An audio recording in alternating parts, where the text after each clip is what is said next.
Welcome to ASHAs kitchen. ఈరోజు మన కిచెన్లో తోటకూర పప్పు ఎలా తయారు చేయాలో చూద్దాం రండి. కుక్కర్లోకి 100 గ్రాముల పప్పుని శుభ్రంగా కడిగి తీసుకొని అందులోకి 5-6 వెల్లుల్లి రెబ్బలు, 5-6 పచ్చిమిరపకాయలు, 1/2 కప్పు ఎర్రగడ్డ, 1/2 కప్పు టమాటా, శుభ్రంగా కడిగి పెట్టుకున్న తోటకూర 1 కట్ట, పసుపు 1/2 టేబుల్ స్పూను, తగినంత నీళ్లు, 1/2 టేబుల్ స్పూన్ ఆయిల్ వేయడం వల్ల బాగా కుక్ అవుతుంది.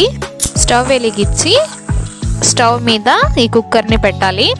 నిమ్మకాయ సైజ్ చింతపండు తీసుకొని ఒకసారి కడిగి తీసుకోవాలి. మరో మంచినీళ్ళను ఒకసారి పోసి పెట్టుకోవాలి. కుక్కరు ఒక 5 విజిల్స్ వచ్చిన తర్వాత తీసి పక్కన ఉంచాలి.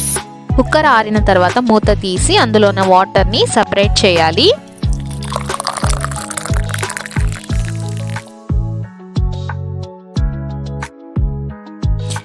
ఇందులోకి రాళ్ళ ఉప్పు తగినంత వేసుకోవాలి. నానబెట్టిన చింతపండును ఇందులోకి యాడ్ చేసి పప్పు కట్ట తీసుకొని మెల్లిగా నున్నగా ఎనుపుకోవాలి.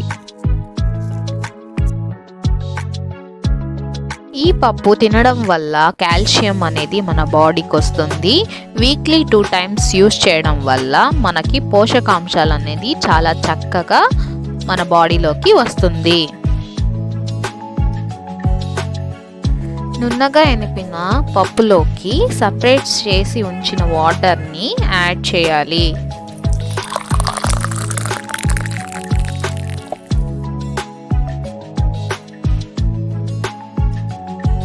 స్టవ్ వెలిగించి పోపు వేసుకోవాలి. ఆయిల్ కొద్దిగా వేసుకొని ఆవాలు, కరివేపాకు, ఎర్రగడ్డ 1/2 కప్పు వేసుకొని బాగా దోరగా వేయించుకొని ఇందులోకి యాడ్ చేసుకోవాలి. ఆ పోపు వేయడం వల్ల చారు చాలా రుచిగా ఉంటుంది. మీరు డెఫినెట్గా ట్రై చేసి మీకు ఎలా కుదిరిందో కామెంట్ సెక్షన్లో కామెంట్ చేయండి. Please like, subscribe to my channel. రైస్కి సంగటికి చాలా టేస్టీగా ఉంటుంది. తప్పకుండా ట్రై చేయండి.